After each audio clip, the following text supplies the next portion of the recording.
10, 9, 8, 7, 6, 5, 4, 3, 2, 1, 0. Look, up in the sky, it's a bird. It's a plane! There's no need to fear. I'm black, y'all, and I'm black, y'all, and I'm blacker than black, and I'm black, y'all, and I'm black, y'all, and I'm black, y'all, and I'm blacker than black, cause I'm black. Hey everybody! Welcome back to Super Black, an all-black panel podcasting experience where we talk about all things superhero, past, present, and future. From Marvel and DC to anime, there is no stone we will leave unturned as we take a deep dive into the genre of superpowered individuals and the worlds they inhabit. I am your friendly neighborhood host, Zuri Washington. I use she, her pronouns, and you can follow me on IG at Zuri with a fringe on top. That's Zuri with a Z, not Suri with an S. I'll leave it to the rest of today's super panel to introduce themselves. Take it away. And he's back. It's Richard Harden, pronouns, he, him, his. Today, representing the Hulk. Excited to talk about today's topic and most importantly, to hear what you think about what we think. Hey everybody, this is Jason Williams, he, him, pronouns. You can find me on Instagram at Blue Ranger 83. Hey everybody, Jamal James. You can follow me at the Jamal James on Instagram or Black Boy Jedi Magic on TikTok. Ready to start this day. Excited to talk about whatever we want to talk about today. So now that we're all assembled, let's get started on today's topic, which is cosplaying. I'm not a big cosplayer. I used to make so many costumes. Halloween is my jam. I love Halloween. I used to make all my own costumes when I was in like middle and high school and even early college. I would make all my own costumes. I've been Neytiri from Avatar and I've been Storm. I'm sure I have some pictures of me still being Storm somewhere. But yeah, I want to talk about cosplay. I know Rich here is our cosplay king. So tell us about your experience with cosplay. It's kind of one of those interesting things if you think about it. Well, by the way, let me say ahead of time, I'm not an expert on cosplay. I just like to be dressed up as a superhero. So that's important. Have an unreasonable amount of comic book clothes in my house. I am known. It's actually a real thing. In business meetings, I actually wear a Superman belt buckle with my suit. So when it comes to cosplay, it's just extra that you get to act out the character and be a part of the phenomenon. And I think back to early childhood. How many of you remember trying to dress up as a superhero? I will admit there was a collection of drawers called Underoos. Oh, yeah. Underoos? Yeah. And they came 3 in a pack. So you had Superman, Batman, and nobody wanted to wear the Aquaman. And put the towel around your neck. That was the costume. So as I grew up, I started being told that all that dressing up is for kids. I let a lot of it go until I had kids, and then I was like, you know what? I still want to be a superhero. I've only been going to the con. So in Atlanta, there is Dragon Con. It's like the biggest sci-fi fantasy adventure conference altogether. So they put the comic books together with the living dead people and the steampunk people. Let's just take over downtown Atlanta. I used to watch it on TV. Like they'd have the parade and I would watch it on TV. It was right here in Atlanta. It seemed like fun, but I wouldn't go because I didn't want people to label me a nerd or geek or whatever those things are. Ironically, one of my wife's friends invited her to go. So my wife was going to Dragon Con. I was watching on TV wearing a Superman t-shirt. And that was my first outfit for Dragon Con was jeans and a Superman t-shirt. From then on, sky's been the limit. We've been able to dress like we've done combined outfits. So I don't know if you could tell, but I'd be a pretty good stand-in for Luke Cage. My whole Luke Cage costume costs about $30 between yellow Under Armour and a chain from the hardware store and some dryer coupling for my bands. And then thanks to the Marvel Cinematic Universe, I was able to bring Nick Fury to life this year with relatively low difficulty. It was one of those things. It's that idea, like if you could ever suspend reality and just go all out like a big kid, that's what I find valuable in it. And it is one of those places where you do get to experiment. So for the last couple of years, we found a whole Black community at Dragon Con, like they have their own Facebook group and everything. And we're conspiring to have a Black Justice League. So Jamal, the other day when you were saying You know, can there be a black super? Damn right. Oh man. I love that. I always want to go to Comic Cons, but I'm also like, in the past, especially, I've been like, I'm poor, and being a New York girl born and raised, like, New York Comic Con is so much money. And if I really want to like fully participate in the experience, there's just so much money that I know that I have to like have in order to do it. I used to work with a company that took photos and would have some of the guests from the cons come to the photo booth, and like between the hours of 4 and 5:30 we had Burt Ward and Julie Neymar and Adam West before he passed, so stuff like that. We had Tim Curry and like Patricia Quinn from Rocky Horror. So I would man the line. I was in charge of womaning the line and making sure the line didn't get out of order and making sure that everyone was ready and all this other stuff. So I always saw the people and saw how much money they were spending on the pictures that they take and the autographs, because you have to spend money per autograph that you want. And if depending on the height of the person, you're spending anywhere from like $15 per picture or autograph to 50, 100. So I'm like, ooh, I have expensive taste, and I know that if I am going to go to a Comic-Con, it's going to be like $1,000 experience, and I'm going to have to save up my coins to do that. Yeah. I love watching people cosplay. There's so many great Instagram people who do some really great cosplay work, and the amount of effort that it takes to fabricate some of the things that they make in their own houses with like 3D printers or with the money that people have put into it. Because I don't know, I have friends that have cosplayed, and Richard, I'm gonna now consider you a friend after all this time and be like, oh yeah, I'm gonna follow you and look at your stuff, because I also was in the same boat with Zuri, is that I had seen Comic-Con and I was like, $40 a day. I don't know if I can do that. And I know that I need money for food and anything that I want to buy, like to go for like 3 or 4 days, 120, 160, something like that. And I was like, I don't have time to do that. But I had worked for Disney around 2015 to 2016. And I had saved a little bit of money. I was a Jedi for Disney. And I was like, but I saved up some money. I saved up some money for them. And when I went to Comic-Con for the first time, I dressed up as Elektra. My friend Laurel dressed up as Daredevil. We were like, we're going to gender bend some stuff. And I showed up there and I couldn't believe there was an Optimus Prime. There was someone who was dressed up as Optimus Prime, like 9-10 feet tall, just walking around in like a construction. I was like, this is crazy. That's when I was like, realized how much money is actually put in there. Mark Hamill was there. You had to pay $300 to get a signature with him. They were selling the Captain America shield for $700. And I swear to God, I had saved up my money and I was like, I could either go buy some comic book posters or I could buy the shield and keep for the rest of my life. And I thought about it. I thought about it hard. I thought about it so hard, man. I was like, I want, out of all the, we were talking about those weapons. I was like, of all the things that I would like to buy, it was Captain America, but I couldn't justify it. I could not justify paying $700.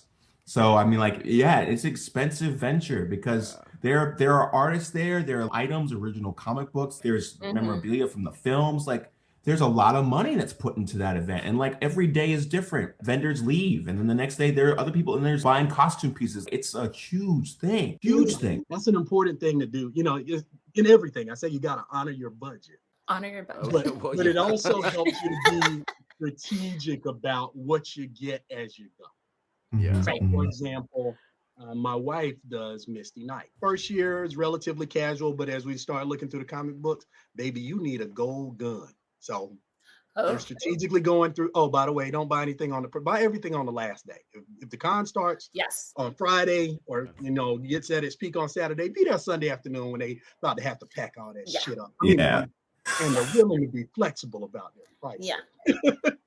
They'll be like, I don't want to take this home. I've never actually been to any of like the Comic-Cons or whatever, but my ex, he used to go constantly, and the amount of work that he would put into some of these costumes. He went one time as Belle, but she was like a war kind of fighting robot Belle. So he had like a machine gun and armor on the dress, like the dress. He made this entire gown and had like these giant foam gun that he made, and like the way he like braided the wigs. Like, I mean, he went all out. And I was like, I would say like, oh, I've never done this before. But if I'm being honest, I've definitely cosplay a little bit. I guess I've just never gone to like a Comic-Con because I dress up for, obviously like Halloween and stuff, but I've been like a male version of Sailor Mercury. I was like, oh, I'm gonna be Sailor Mercury, but I'm gonna be a guy. I'm not gonna wear like the skirt or whatever. I had short, got wigs and stuff. And then I've been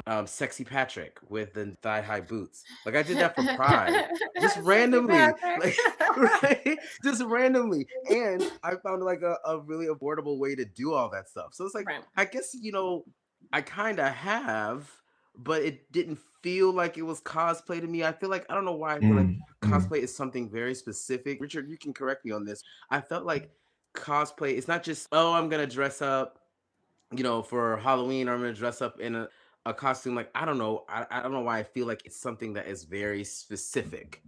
It's a combination. It is and it isn't. The thing about doing cosplay at a con is it's normalized, meaning Right. everybody is somebody dressed up as something. And if you think about where it happens in Atlanta, or thinking about Pride weekend, if you think about when Dragon Con happens, it's the weirdest combination of people intersecting because it's in Atlanta, Labor Day weekend. You got Pride, you've got Dragon Con, and you've usually got the SEC, ACC home opener, all showing up to the major hotels in Atlanta. So there are definitely some looks, but it's one of those things where, especially if it's a character that they know or don't see often, you literally got those superstar moments where they're stopping you on the street to take your pictures. Right. Because Nikki did Monica Rambeau Captain Marvel this year. Oh my God! Thank you so much for doing this. Can I take it? Right. So it's a minor moment of celebrity of like, this is something where you get to think about something you wouldn't necessarily normally do. Like I always have accent pieces like the Superman watch or the cufflinks or the belt buckle, like that stuff. But just to be full on and people are stopping you in the streets, you're like yelling, "Hey, you Luke Cage!" I'm just yelling. Is it specific to like the superhero kind of comic book genre? Is it, I mean, that may be a silly question, but like, is it like specific to that genre, or if you dress up as anything? I'm going to say no. And I don't know if I could share my albums. I do have some of the Facebook albums from times we've been, and it might be unique to my event because Dragon Con is accessible to me, meaning I know where it is. I know I got to book my hotel room a year in advance, or I do stay in a hotel so that I don't have to commute back and forth to the city. Think about those things. In that particular convention, you'll have a lot of people that do superheroes. But I think the biggest part of the parade is always the number of stormtroopers. Night of the Living Dead. I mean, there are different, like it's like 15 tracks in this one thing. So you'll have steampunk, you'll have vampires. Yeah, one lady that was dressed as a progressive lady. The insurance phone. She looked just like her. I'm like, oh, this is amazing. That's great. That's great. No. Cosplay just means costume play. I don't think there's any parameters. There might be certain people that try to put parameters on cosplay or what's considered cosplay, but I don't think that technically it is supposed to be a limiting thing. Because of course you see plenty of people I think the most popular things to do at cons or to dress as at cons is superheroes and anime characters. And not all anime characters you're not always a Sailor Scout. There's people that are dressed as either demons in Inuyasha, or they're dressed like regular Joe Schmo characters, but people would recognize the character if they saw it, or Sephiroth in Final Fantasy, or, anything with a really distinctive look. Yeah. Anything that people can be like, I know what you are Sora from Kingdom Hearts, because you have a keyblade and your hair is like this. Anything that gets notoriety or like people want to take pictures. I'm sure that people have competitions with each other to be like, who's going to get the most pictures today? There's a combination, especially at an event.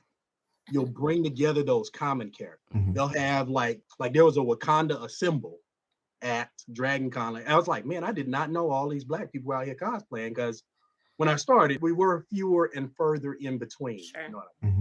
And then you'll find they do have the costume contest during the day. That's the other thing that happens. If you think about what's in a convention, there are guest speakers, there's panelists. So you'll have actors coming out talking about the shows or movies or projects they're working on. The photo booths, like it was really funny the year that we did Luke Cage. Luke Cage was there, and I was dressed as Luke Cage. So of course we had to pay money for that photo. Right. But then there are actual like armory tracks where they're teaching people how to build shit. I'm like, oh, you are really Oh, deeply invested. wow. That's So amazing.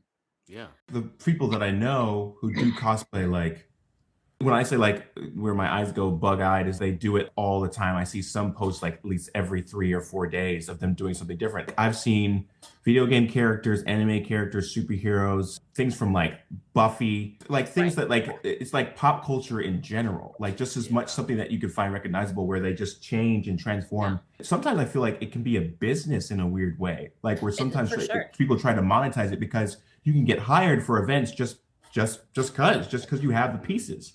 Right. You have the pieces, or you are capable of fabricating custom made pieces for other Or people. fitting into the custom made pieces that someone might be using for an event. Like Right. when I said that I went to Comic Con, I've been to Comic Con I've been to Comic Con twice. The first time I went there was just for me to experience it for the first time. Felt great. But the second time I went, I got hired. I got hired by Lucasfilm for the Last Jedi. I got to walk around the event with the Kylo Ren costume for their like promotional campaign for that movie. Cool. There's a video that has me force pushing people in a like museum sponsoring that event. It's really cool, but like I got paid to cosplay as something like that, and that's what happens sometimes.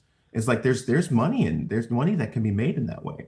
For So sure. along those same lines, I have a question for you all. Like, how do you feel maybe cosplaying as characters who are not people of color, who are not black characters? Like, do you feel like, because I feel like there's a lot of gatekeeping in cosplay. So much. And so how do you all feel like navigating that? Like who you feel comfortable dressing as? And then maybe have you seen people who are dressed, I mean, as characters of another race where it's like I feel uncomfortable with that. I don't know. Like, how do you all feel about that? I've seen so many of these conversations happen online. Some of the most popular black cosplayers get reamed on the internet by random white trolls. If you're not black, you're not allowed to. That's why, what do they call October's Blacktober? And it's basically every cosplayer worth their salt is just like, look at me be this character, look at me be this character, I can be all these characters. They would just do anything and everything and just make people mad all month, and it's really funny. But I think that there's a right way and a wrong way to do cross-racial cosplays. I don't think, or cross-marginalized cosplays. I don't know if it's appropriate for anybody but a person in a wheelchair to do Professor X. I'm not sure. I would have to talk to my friends who use wheelchairs to see how they feel about that. But that being said, from my perspective as a Black woman, I think that you can also make the character your own to a certain extent. If I'm Black and I'm doing a white character, I don't have to do it exactly how it was done in the movie or exactly how it was done in this things. You can also be like, I have so many ideas about like culturally specific Batman's rogues gallery. Like I always think that a Black Harley Quinn would be so cool, because what if she was born with vitiligo? What like a pattern of vitiligo that changed her skin and she was made fun of and yada yada yada, and then the Joker's the first person who told her she was beautiful. That's a little more interesting to me, and that colors her experience in a completely different way. So I think that there's so many ways to do cosplay, and there's also, of course, there are definitely white people who do Black characters in cosplay. The only thing they cannot do is change their skin color. You can't do it. Stop. Like all the all those pictures of celebrities who, when they Halloween, when they who was the one that was Julianne Hough when she was Uzo Aduba for Crazy Eyes for Halloween that one year. She put on so much bronzer.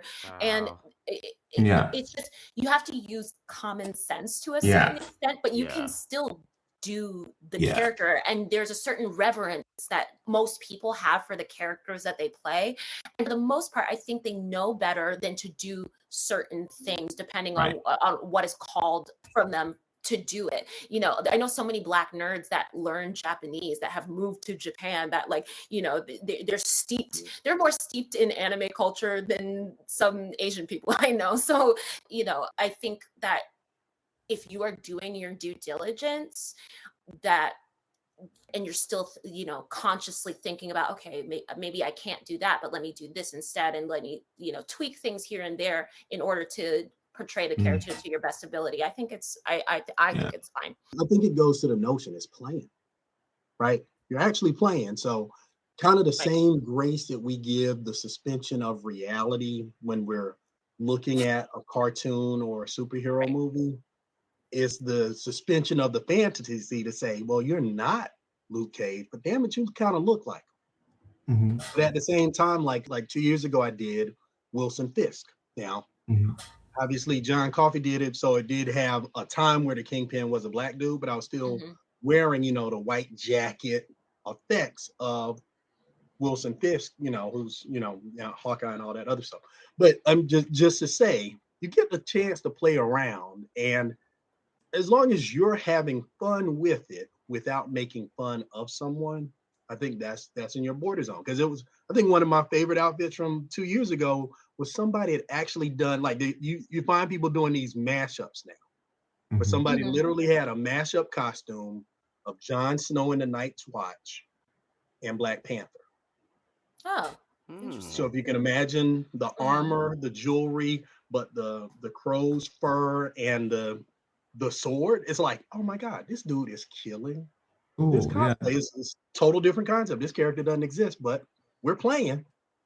Yeah. Right. And so get a chance to bend the rules of what that character is drawn as to what you would do. I was just thinking. I thought I did. That wasn't where I thought that was going. I thought it was gonna be like, combining the characters, so like the names kind of combined. Like, oh, that person was Jon Snow White. Like it was like Jon Which Snow, but with I'm a sure Snow White costume. happens. Like that's where I thought you were going with Yo, that. I'm Black Snow.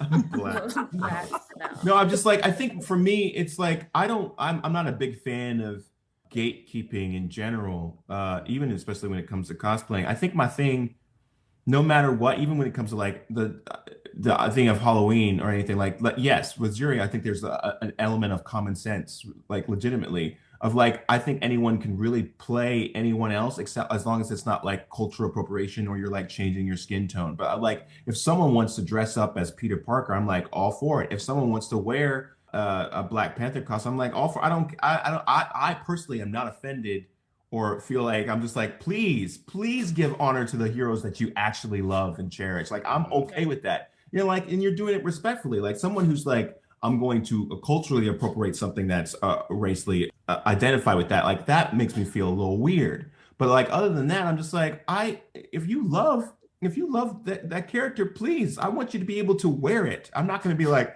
oh, you should never wear this costume. I don't want to see you in it. I'm just like, let them love how they want to love someone, like love their pop culture person. Like, Right. And it's the I difference don't know. between a character and a real person. Yeah, So yeah, exactly. as well, because even though some characters are obviously steeped in cultural specificity, Mhm. it's one thing for a white person to wear the Black Panther suit. It's another thing for a white person to be like, I'm going to be Martin Luther King. And you're like, are you? Why? Why? Why? What are you doing? Why? You could be you could be Harvey Milk. That's just as important politically. Like do something else. But because again, I think common sense is Yeah. what is lacking in a lot of these conversations that I see online. When people are fighting about anything, it's that someone is not taking the time to think with empathy and to Yes. think, what I'm doing, does it harm someone? Does it punch down in some way? Is it in any way offensive? And if it is, I probably shouldn't do it. Maybe it's a bad idea to do it. And I can do anything else. There's so many other choices that you can make. There's so many other characters to choose from. And unfortunately for Black people, we just don't have that many characters to choose from. So, am I supposed to be Storm every year for a Comic-Con?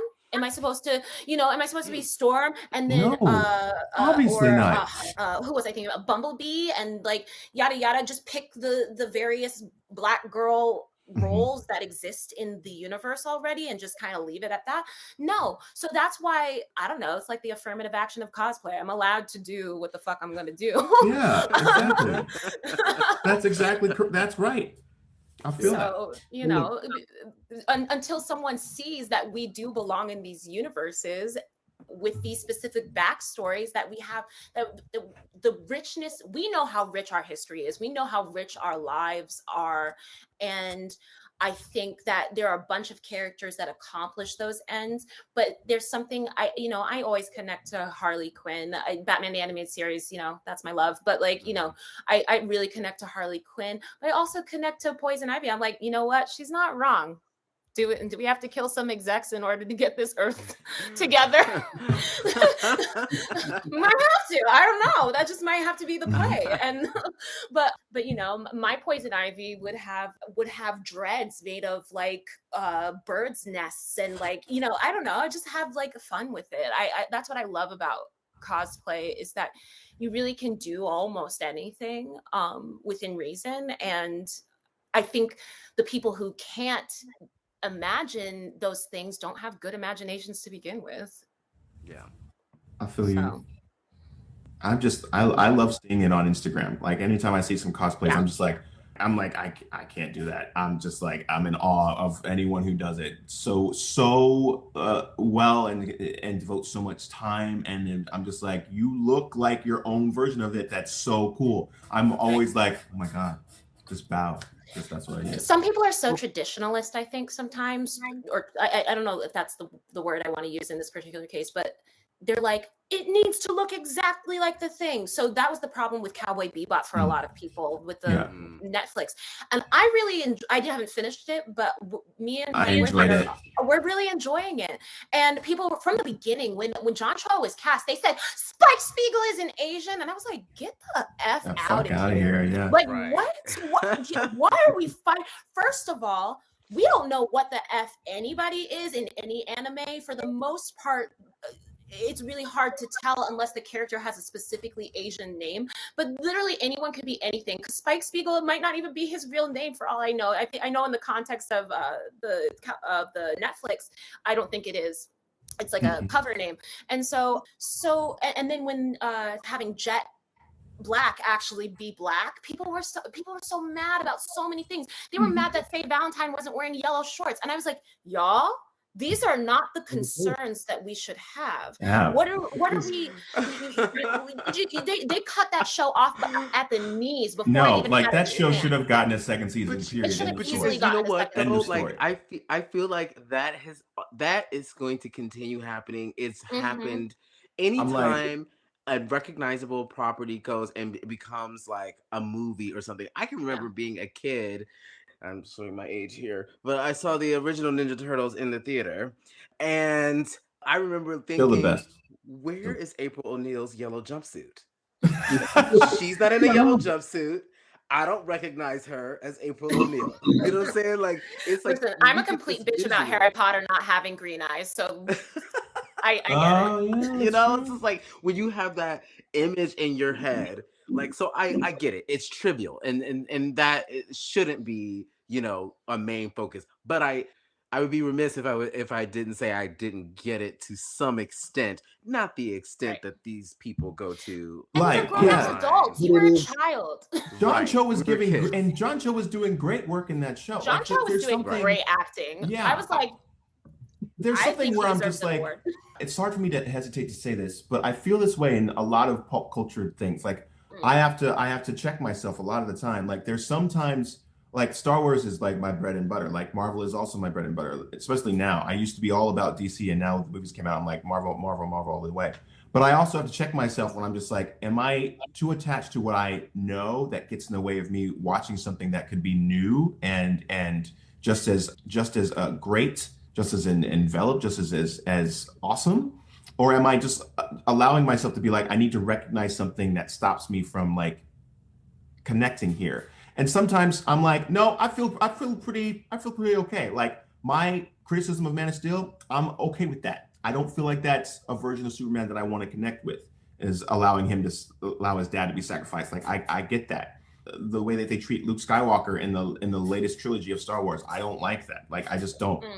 But there's something about the way that Cowboy Bebop was approached where I was like, these people are acting, the action sequences are great, they're filming it, they've got these big gigantic sets. There's something dynamic about the way that they're doing things to try to figure out their own DNA around this property that's ancient. It's highly stylized. It's highly stylized. And I was like, they're all acting very, very, very well.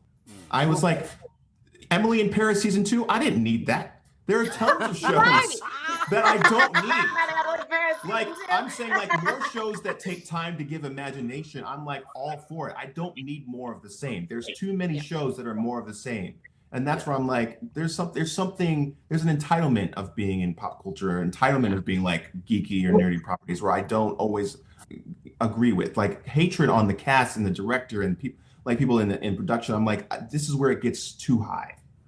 Right. Oh, And not to mention, speaking of gatekeeping, not to mention the gatekeeping that usually happens, unfortunately, between Black nerds or just, male Black nerds who are like, are you really nerdy? Do you know when Goku did this in episode 47 of Dragon Ball Z? And you're like, get the fuck out of here. I can be I was so mad. I went to a Thundercat show. The bassist, maybe like 2 months ago, and he said something like, he was like, Dragon Ball is like, I know he's very obsessed with Dragon Ball because plus he has that song Dragon Ball Do-Rag, but he said Dragon Ball is, and no one said anything, and he was like, life. Okay, you guys aren't really anime fans. And I said, first of all, Dragon Ball is not life. Get out of here. Second, I love Dragon Ball Z, but it is not my life. I like plenty of other things. Why can I not like other things and still be an anime fan? It's and like, which Dragon Ball are you talking about? Were you talking about Dragon Ball? Because if you're saying Dragon Ball Z, Dragon Ball GT, I know they're Dragon Ball GT. There's so many, but he's probably watched every single episode of any Dragon Ball franchise. Period. But I get so frustrated by the conversation. That's why I'm a part of a Facebook group. It's like Black Queens of Anime, because we don't feel comfortable being in mixed groups, because there are men who will come out of the woodwork who are ashy as fuck and will just be like, and they're just ashy, just saying like, oh, are you really an anime fan? Well, can you tell me this that happened in this episode of well, and that's not the qualifier for being a nerd. I'm a nerd because I say I'm a nerd. How about that? And they just think that it's like, now it's popular to be a nerd. And when they were in school, they couldn't find a girlfriend. And now all of a sudden these girls are coming out of the woodwork. We have existed. I watched Toonami more than any person I know. Yeah. So I was all about that spaceman. All about that spaceman. Tom was great. Tom was a great time. Yeah. So I know Richard wanted to share some photos that he had. Well, I had pictures, and then I was thinking about it as steps. If anybody decides that they want to do cosplay, make it easy on yourself as you get started. Pick something you like so that you know things. And also, once you pick your outfit, think about picking your poses, right?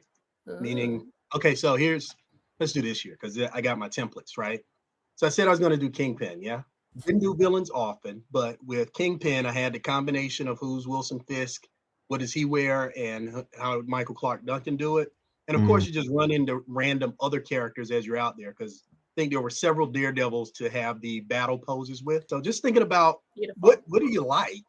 Yeah. Find something and you can build the piece at a time. And there's such a range of things. This was one of the things I wanted to show, was like these crossover characters where you've got all of the versions of the live action lightsabers. Like they actually build these at the con, by the way. Wow. You can actually fight with the lightsabers. That's fun times. And that's my wife's friend Miriam. Now she's printing armor for some of her costumes these days. More Jedi, lots of Jedi at Dragon like Con. These stunt sabers that they got going on. I want to be a Twi'lek so badly, but I want to be a Sith Twi'lek. Oh, and then there's a party. So Heroes and Villains Ball, you meet all kind of people. Chitara! Reimagined, right? So it's playing with it. There's the DJ Wonder Woman. Oh, wait. Let me see if you get this one. Solo Cup? She is a Han Solo Cup. Han Solo Cup. Yes. Yeah. I love a pun. So again, it's just, people having fun with things that they like. We found Electra outside eventually. And that's the other thing. Once you find your thing, right? You pick your outfit, you get comfortable with it, decide what poses you're going to do when people stop, because they are going to stop, especially you. And I do mean you. I mean, and have fun with it, because that's the thing. We're playing. We got to give ourselves enough permission to play. It doesn't have to be serious. You do not have to get in my grill about what outfit I'm wearing. You go put on your clothes. If you don't like my clothes, don't take a picture of my clothes, but I'm going to take a picture of your clothes and I'm going to talk about you. Okay, I think we're going to wrap up for this episode. Let's start with Jason. I'm Jason, and this has been fun. My pronouns are he, him, and you can find me at Blue Ranger 83 on Instagram. And one of these days, I am going to be the Blue Ranger. I'm going to cosplay as the Blue Ranger. I'm going to do it. Hey, Jamal James. Follow me at the Jamal James on Instagram or Black Boy Jedi Magic on TikTok. All right, and you got Richard Harden. You can find me with my name. It's Hardon. Always online, having a good time. And if you decide to come to a cosplay event, make sure to shout us out. Let us know who you're going to be so that we recognize you and we can talk about what you decided to do as you play. You're just having fun. Yeah, and don't forget to find Rich at next year's Dragon Con in Atlanta. Because I'm registered early. I'm already planning out what are we going to do this. And as always, my name is Zuri Washington, she, her pronouns. You can find me on IG at Zuri with a fringe on top. Don't forget to follow the podcast at Super Black Podcast, or you can follow us on Twitter at Super Podcast. And it was always good to talk to you guys. And don't forget, should you need heroes, we've got your back. We fear no topic we attack. If conversation is what you lack, you'll find it here with Super Black. Bye. Hey there, this is your current day friendly neighborhood host, and these are the conventions that are on the horizon. Every episode, we will be highlighting upcoming cons in the hopes that some of our listeners out there will be able to attend in person or online. First up is Heroes Con happening in Charlotte, North Carolina, June 24th to June 26th. For more information, check out heroesonline.com. The second con is Fan Expo Denver happening July 1st through 3rd. For more information on that con, check out fanexpohq.com. Mask up and be safe. Hope to see you there.